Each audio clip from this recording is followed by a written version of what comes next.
Hello, welcome back to Knitting in Our Jeans. I'm Liz. I'm Carolyn. And we just had a little bit of a technical difficulty where Mom thought she pressed the record button and goes, it didn't work. And I pressed it and it worked just fine. So that's how we're doing today. I'm fine. On Instagram and Ravelry, you can find me as Tooliz for UTOOLIZZFORYOU. And I'm CPREDMOR on Ravelry and posting is Knitting in Our Jeans on Instagram. And I posted the thing I started today and said I was ripping it out. Mm-hmm. And I did. And I can talk to you all later about what I've done with it so far. Yes. Yes.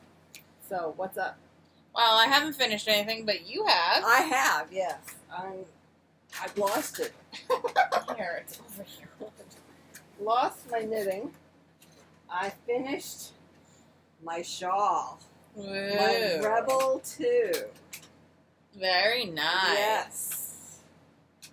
It is humongous. Uh-huh. Now, I probably read the directions wrong, but I'm really not caring. Okay. Because I had plenty of yarn. Uh-huh. In fact, I've used probably 2.5 times the amount of yarn that the pattern actually called for. Uh-huh. So it's very good. That you had the yarn you did. That's right. But this is linen from Peru. And I think it's stunning. So this is all the ends are woven in. And it is going to be a Christmas present. And it is done in time. So I'm really very pleased with it. I like the fact that it's big. I didn't do the last 4 rows because then it would have been ginormous. And I figured we were big enough. And it certainly was deep enough. I mean, for a shawl, that's deep enough. Yes. So I just thought it was bringing coals to Newcastle when we didn't need to do that. Okay. So my shawl is done and in time. So now I just need to go get a box and wrap it up. We're in good shape. Good. So I'm very pleased. So there's one Christmas present that I think we're buying. We are. Instead of making. So then I can get back to knitting for myself. I am one of those very selfish knitters. I own up to it. So I was looking around. You know, one of our friends says, you really ought to talk about all your unfinished projects. Well, they're usually living around me by the sofa downstairs, but there's one I couldn't find at the moment. So I'm going to have to look further to find, God bless you, what I've done with my West Knits Mystery Knit-Along, because I wanted to start in on that. Now that you have finished my shawl, I've done my Christmas making, although I think I have to do something for my mother, although I may buy her a Christmas ornament instead of embroidering one. Although she does like the embroidered ones. I'll have to look in the box. Okay. I have several others that I could do over there. So let's see if I can get them done by November, by Christmas. All right. We'll see. Well, I haven't finished anything, but I am working away on the hood. Oh, that's nice. So I have 11 of 17 repeats done. Oh, wow. So it's a nice deep hood. I'm quite pleased with it.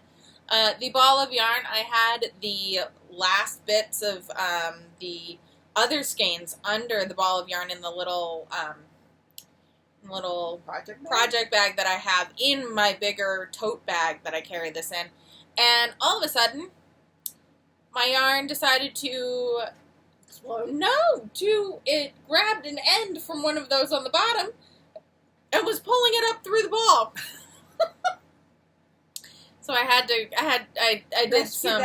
did some surgery on my yarn balls this week or yesterday.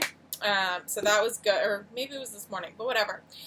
So it does take a while because it is, knit row, purl row. So it's not ribbing and it's not stockinette. It's this welted kind of fabric. But I'm very pleased with it. It looks like it'll be really lovely. And I'm hoping to be done with what they call the body of the hood by next week. Cool. I am trying to get my apartment in order because I was gone for essentially, it felt like, 2 weeks with RHINEBECK and then moving the boat. Yes. So there wasn't a lot of time that I had in my own apartment, and so now I'm trying to. I have organized, or I've not organized, but I've unpacked finally from both of those adventures, and I have put away my clothes and all that from that. So that was good.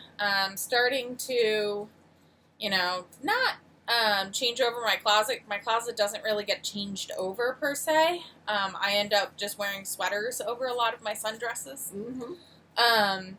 But, just making sure that all that is in order. Mm-hmm. And I'm going to start attacking the living room this week, I think. But that has been that I've not done a lot of knitting. We also had the fall fair this week at church, which meant I baked a bunch. She did. I bought a bunch. Yeah. In fact, I bought Episcopalian dill pickles. Right. They're not dill. They're not kosher because the Episcopal priest made them. Mm-hmm. So they're Episcopal dill pickles. And I think they're very good. Ben said they needed, he determined they needed about a week more of sitting. Sitting? Yeah. I thought they were very good. He said it didn't, they hadn't penetrated entirely through. Maybe that's why I like them. Because I'm not a pickle person. Mm. But we have them, and I think they're really good. Yeah. So I'm quite pleased. So maybe I should eat my part soon rather than letting them sit in the jar. So maybe. Anyway, I don't think we've reported the fact that we've had the bottom of our boat kind of punched in. When it was hauled, they didn't block it properly. And by block it, we mean support it when they brought it on land. Because in the water supports the boat kind of equally around all of the boat. But on land, there are certain places where you're supposed to put the blocks of the boards, the wood, the poppets. And with the sailboat, you certainly put supports under the keels. 1 keel or 2 keel or 3 keels, depending on how many keels you have. Our boat didn't have any supports under the keel, so it was pulled on a Thursday. Friday, we went out to the boat. We announced to them that it was not blocked properly. We had a couple people come look at it. They said, "You're right, it needs to have supports under the keel." By Saturday, when we were there, the supports they had put, not under the keel, but behind the keel, had broken through the hull. And actually, one of them had gone all the way through to the liner on the inside, which we found when we were trying to put antifreeze in the hot water tank. So this necessitated all kinds of phone calls to the office, which was, I don't know, a quarter of a mile away. We were in the really far away. We were at the back end of the boatyard where they had put us, and of course the office is that way. Anyway, they came running on their little golf cart and said, "Yes, there's a problem." I said, "Yeah, because if I can see it, you know there's a problem." And, Richard didn't get too upset. He just kind of carefully explained that he had given them the official picture of how to block this boat, and it showed that there's supposed to be 4 supports under the keels, but they weren't there. And the manager said, I really appreciate you're not yelling, because, we did it. It's bad enough. And I went up to him later. I said, "There's probably not going to be any yelling, but I can promise you that there's going to be tears, because my husband bought this boat for me, and because I had my knee replaced and my balance is not what it once was, and I'm upset." And, tears are now coming down. She very, very well choreographed the single tear down her cheek. So, Richard did buy the boat for me. He wouldn't have bought it for himself. He would not have bought a cat for himself. No, he would not have. Anyway, they have owned up to the fact that they caused the damage, that we have now had the insurance broker's agent come and look at the damage, and he said, "Well, this boat appears to have been fixed in this place before." The boatyard said, "Yes, but it was sailing. It sailed into the harbor here. Yeah. So we need to get it back to operational excellence. Right, because that's the way it was presented to us. I said, yes, I sailed it in the fog. I sailed that boat in. Yeah. So, you even all saw us do a nice little, almost like 3-point turn. That's right. In your little canal because we lost a fender. That's right. So, and they knew that we could sail because we were able to pick up the fender. Oh, yeah. The fender that went off over its own knot. So, they knew that we could handle the boat. Mm-hmm. So we've had the insurance adjuster come. We've had a first visit by the fiberglass guy. Mm-hmm. We did not meet him at the boatyard. We went over to his office and his place of business and spoke to him there so he could put faces to the boat name. Mm-hmm. And he seems very nice. Sounds like he knows what he's talking about. So... and our insurance adjuster knew the fiberglass person also. So now we're waiting for the insurance adjuster to come back and look at the forwards, the boat forward of the keels to see if he could see any damage there, get there with his knife and try to chip away things. Most of the weight is in the back because that's where the engines are. And then the fiberglass will probably be done in the spring because fiberglass guy is really busy, and he says he's busy for the next 6 weeks, and at that point that gets us into December, if not January, and then it's too cold to do fiberglass unless we have really weird weather.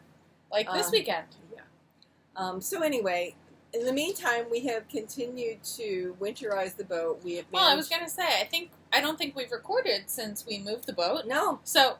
we successfully moved the boat. We did. It was fogged the entire way. Both days. Thank God. I was able to join them, and it went very well because then Dad was able to winterize on the second day. The first day, that was really a lot of waves coming against us, and thank goodness for automatic identification system, or AIS, and radar, which I had on at the same time. So I was able to see people in the fog, and we did well. We stopped at Eaton's Neck on the way out, which was earlier than we thought we would because the waves were getting very choppy. And one came and almost hit Mom in the face, which means it came over the bow and over the cabin, all the way back to the helm. So we went into Eaton's Neck in the fog. I mean, it wasn't until 2 hours later that we saw how nicely placed we were. And I mean, the fog only lifted for what, 4 hours, maybe? Something like that. It was, again, foggy the next morning. We got up and out, started at 7:30. I had this was after my parents were like, so you might not get back to work on Thursday. And I'm like, okay, fine. I sent text messages. I, alerted my boss, and no response. And so, of course, Mom's like, okay, so I guess we're making this happen for tomorrow.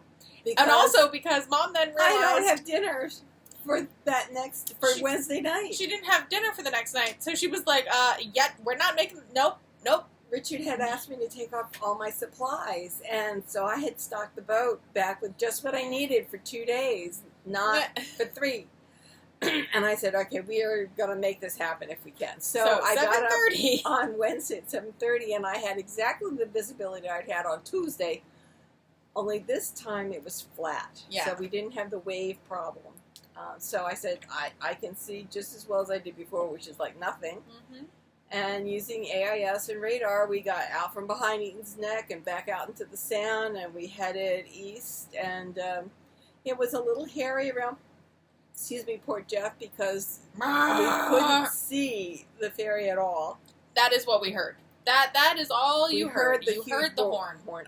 I saw him on AIS and radar, and I was making sure that we didn't go too near him. They come in a certain channel, and so there's an incoming channel and an outgoing channel, so the ferries don't run into each other. And Richard came up and says, "You're going the wrong way." I said, "I know I'm going the wrong way. I'm getting out of the ferry channel. I don't want to misjudge this." And he's having fits, and I said, "There's the ferry. Mm-hmm. There he is on the screen." "Well, you don't know where you are." I said, "I know exactly where." Whatever. The ferry came in. I think we missed him by about 100 feet. I mean, it was loud. I had fear in my heart that I was going to have to call my bosses and my boyfriend and be like, "So I'm in the hospital. Why are you in the hospital?" "Well, The ferry. ferry. They blew their horn as they were going in the Port Jeff entrance, and it sounded like they were right in front of Yeah, us. it sounded... I knew they weren't, but it sounded like we were right there. And then my husband stopped complaining till I didn't know what I was doing, because obviously if I hadn't done the invasive maneuver, we would have been hit by the ferry. And we never saw the ferry. No, we never saw the ferry at all. We didn't see it in an outline. We didn't see a ghost. We never saw that ferry, and it was right there. Mm-hmm. Anyway, we crossed Port Jeff, and then we got to Mattatuck. And, of course, as you got close to land, the fog lifted. It looked beautiful. Yeah. It was great. So we pull into the Mattatuck channel, and we lose a fender. So we have to turn around for a fender. And as we're doing that, a large powerboat comes out, and we're like, oh, cool, great. We love random people seeing us do man overboard drills. Which is what we call whenever we fall over, anything goes overboard, yes. whether it be a man, woman, a bucket, person, or other. A bumper. So we picked up the bumper, got it on board, continued on. Actually, I actually retied it, put double knots at the bottom. The knot at the bottom had just gotten so tight that it went right through. So anyway, I made sure it was doubled. And we went on to our marina, where we have, tied up, and we were fine. So and this big boat then comes in behind us, and it's these guys. They were taking that boat out for a sea test, and they were like, yeah, the fog's real bad. We can't even do a sea test. And we were like, well, yep, we just came in that. And they were like, wow. Yep, we've been in that for 2 days. So thank you. Thank you very much. I do a good job. Appreciate the fact that you now have externally validated our wild travel experience. So we got there. We didn't have to have...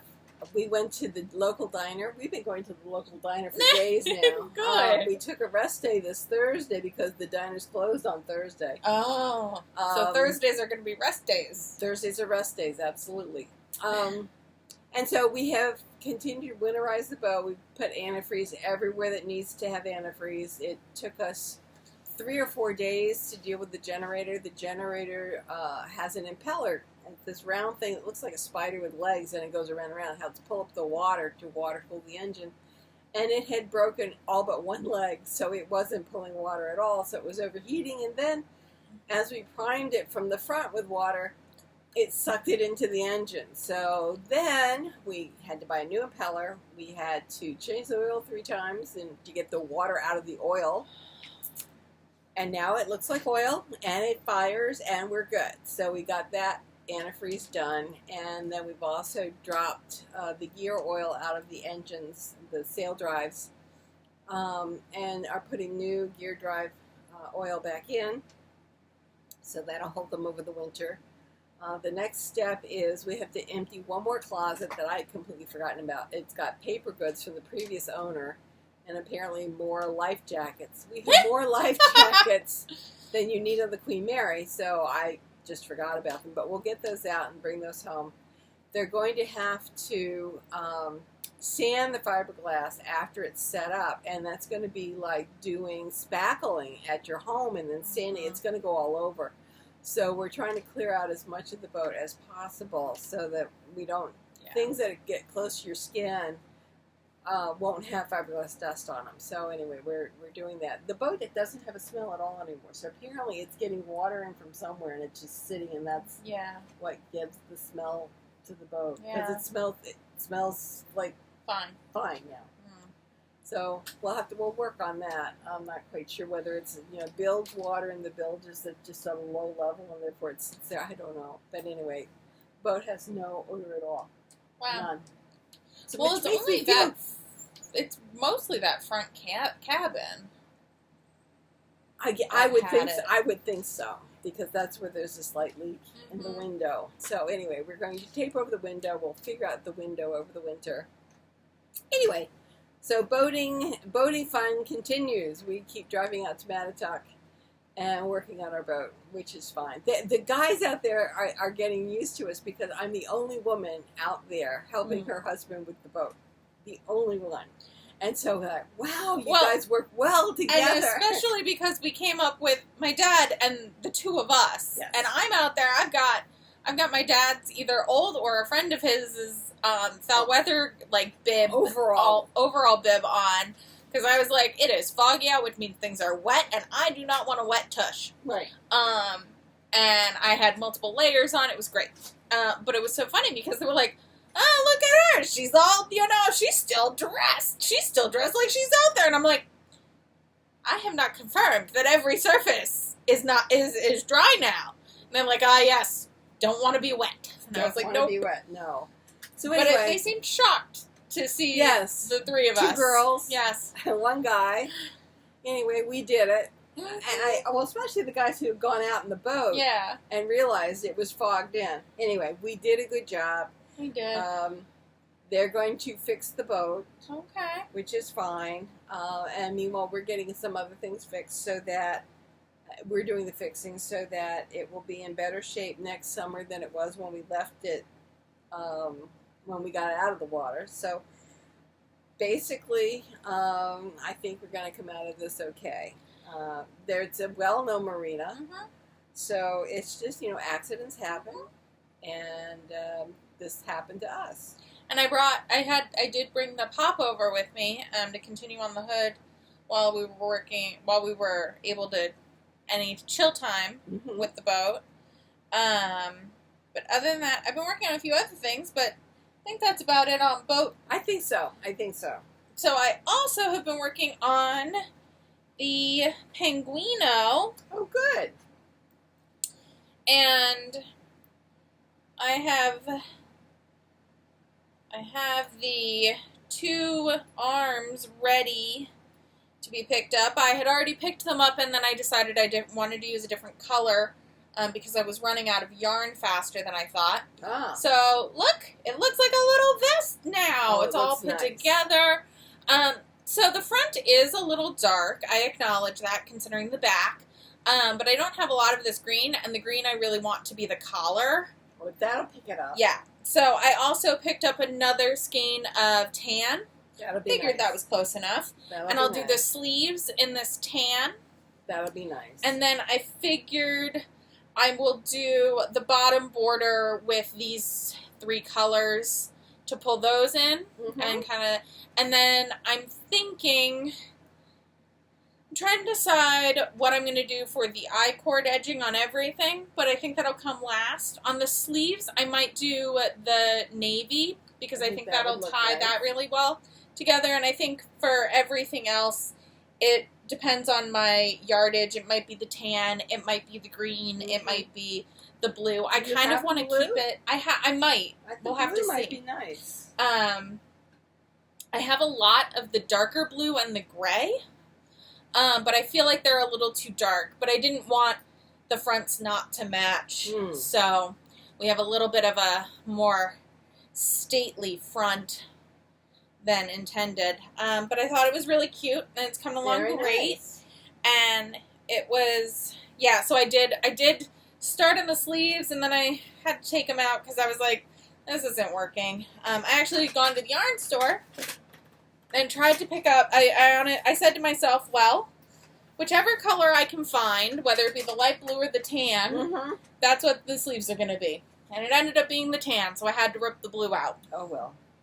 But other than that, that's all I'm working on. I did buy some yarn to start another sweater, though. In my stash, this isn't all of the skeins. I think there's one more of this gray. I have this gray, this variegated, and this navy blue for an Alpenglow by Andrea Mowry. But you need a 3rd color. I'm trying to see on my phone if I have it open anywhere. I might not. I have so many things open. Let me see. Alpenglow.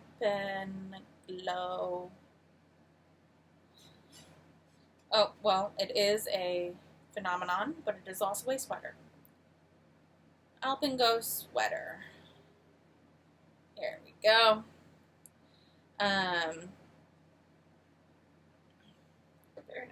So it was this year's RHINEBECK sweater. And we all know I'm never on trend.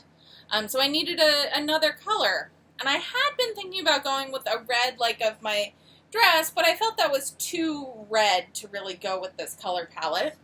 So I picked up 2 burgundy purples. Oh, that'll be pretty. And I think I'm going to go with this one because it's more solid.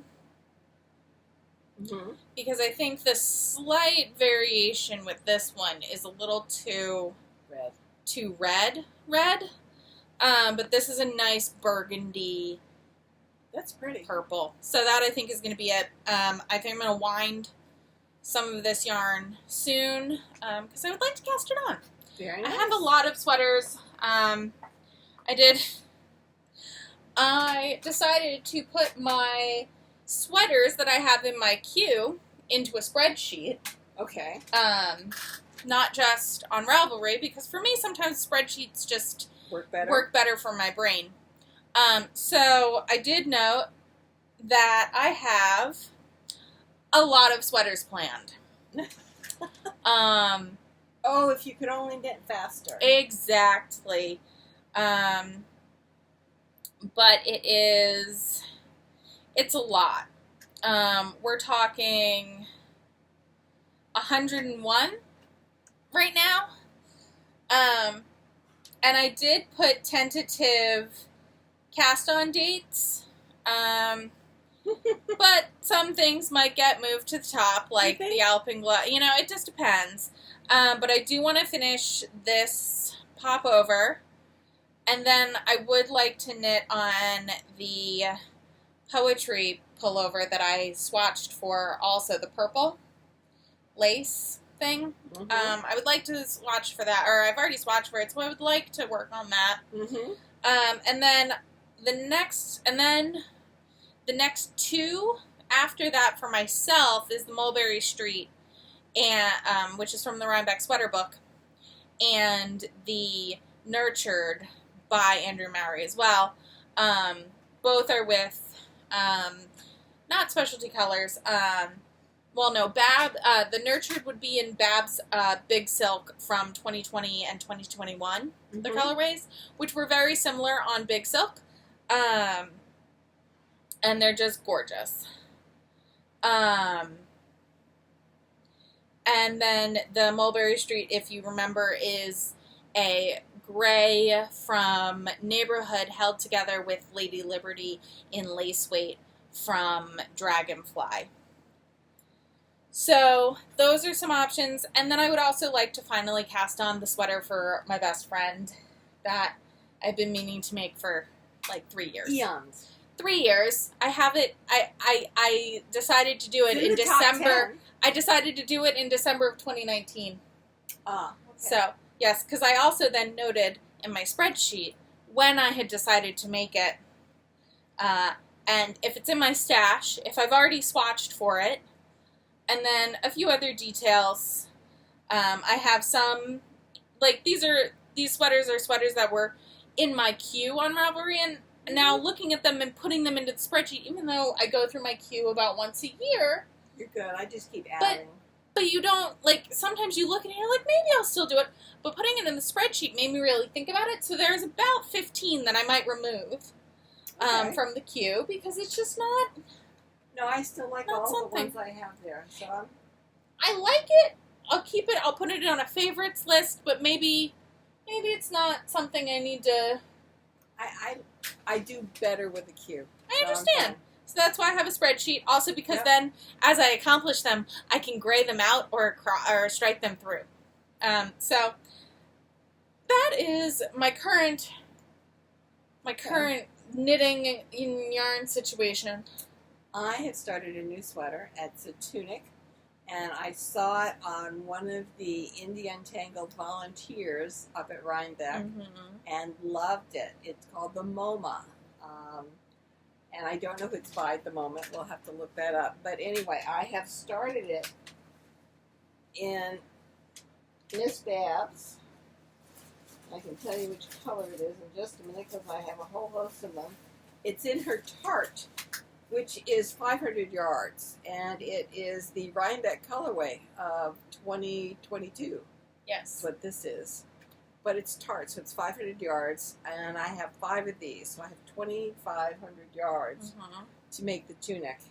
It is knitting up, I think, beautifully. Yes. I really like the muted colors. I think that is really, it really suits me. I am altering the pattern. The pattern as worn by the volunteer whom we worked with had a wide boat neck, which then could slide to one side and be an off-the-shoulder sweater. I don't like big, wide boat necks. I don't like my underwear to show. Well, bra straps or anything. I'm just not a fan of that. I think it comes from having basketball players in your class. So it's like I'm not having anything. I'm just not having anything like that. So what I have done is I have rewritten the neck pattern. So I am going to have a 12-inch cowl, but instead of mine doubling over and being a knitted, basically double layer, I am started out and I put 60 extra stitches into this cowl, and then every 2 inches I'm taking 10 stitches out. So by the time I get down to the full foot of cowl, I'll be down to the stated number stitches needed for the body of the sweater, which is 231. So I started the sweater earlier today, and I had cast on the 231, and then it was going to expand, and then it was going to contract, which is perfect if the bottom, if your top is going to come over and be doubled over and knit together, and then you've got this wider neck collar going on. But since I didn't want that, I wanted it to draw up. First of all, I'm not doing stockinette stitch. I'm doing a rib knit, a 1x1 rib, on size 1.5 needles. So are you going to be limiting yourself on how much you're knitting on it, or? Well, if it gets boring. Okay. And see, this fits over my head very easily. Yeah. And even when it gets down to 231, because it is a stretch rib, it will still fit over my head, but it won't be overly showy. So I am very much looking forward to this. I'm at 1 inch now. Oh, you'll see that there's a little divot there. What I do when I cast on and I'm supposed to join in the round, is I knit something like 2 to 4 rows not joined. And then I join them, because then I've got enough of a body that I can see whether or not it's straight. So you can see that this is completely straight. Yep. No twisted fabric there. So this is my MoMA, my Miss Babs Tart, this year's colorway from RHINEBECK. Now, I also got some things in the mail. I got my other colorway that I had ordered, so I still have one more colorway to come. I don't know how, this one fell out and it's losing its identity. This is the Chincoteague Colors Treasure Collection Oyster Bay. Now, the ones at RHINEBECK actually had more aqua in them. We can see a color, you can see some of the color variation there, but it was much more striking at RHINEBECK. This is also to be made into a MoMA tunic, and so I'll have more fun with necklines. So I may do stockinette then into the last 2 inches in a rib, maybe a 2x2 rib, and I think that would be an interesting neck. So anyway, I got enough of this, and then I have a 129 bridge has yet to come in, and I guess Your 29 bridges. 29 bridges. I thought it was 128 bridges. No, 29 bridges. I will call them or get in touch with them this week to see perhaps where that is. So that's the other thing I got. I looked at something on Instagram, and it was this woman who was going to tell me how to pack in basically a handbag for a weekend. And she talked about these packing cubes, and normally packing cubes have not been that impressive to me, because I put things in a packing cube, big deal. But these packing cubes that she talked about actually compress. So you start out with a packing cube, and you pack, I don't know, underwear in the packing cube, or, you know, bras, underpants, whatever. So you put them in, and then you compress them out, and you zipper them down so that now your packing cube is not the same size that it was when you started. So for me, these made a lot of sense. And we're going to be traveling for Thanksgiving, and we're traveling after that to Arizona for hiking. And I thought, this is great. So if I could take my carry-on bag with these, and I can certainly get my carry-on bag for Thanksgiving, but my carry-on bag for hiking in Sedona, that would be marvelous instead of taking a really big suitcase. Because honestly, all I need is like maybe 2 pairs of jeans. I need the underwear. I need shirts. But if I can squeeze them out and almost vacuum pack them, that would be great. So I'll let you know how that all goes. So that is the mail I got this week. I'm quite pleased, as a matter of fact, with all of that. Let's see. So, yes, when I get bored, I've got several of the unfinished whips or works in progress downstairs by my sofa to work on. And then, as I said, I need to look at what I'm going to do for Mom. And she loves Christmas. So I may look in. I'm looking over there to my embroidery box and find the other little ornaments. And maybe I'll be able to get one of those done. Okay. Yes, that's a possibility. I may end up not working at all on my knitting and working on her Christmas present. We'll just have to see. Yeah. Anything else, my dear? No, I think that's about it. Are these yours? No, I thought that was yours. I mean, if it's mine, it's mine. I think it's yours because I have a set downstairs. Oh, then I didn't grab mine back. Okay. Apparently not. So other than that, I think, anything else? No. I think it's time to weave in those ends. Yes, So and we'll talk to you again in a few weeks. Or if not next week, then the week after. Yeah. Yes. We'll figure it out. We'll figure it out. We hope to see you soon. Bye, y'all. Bye.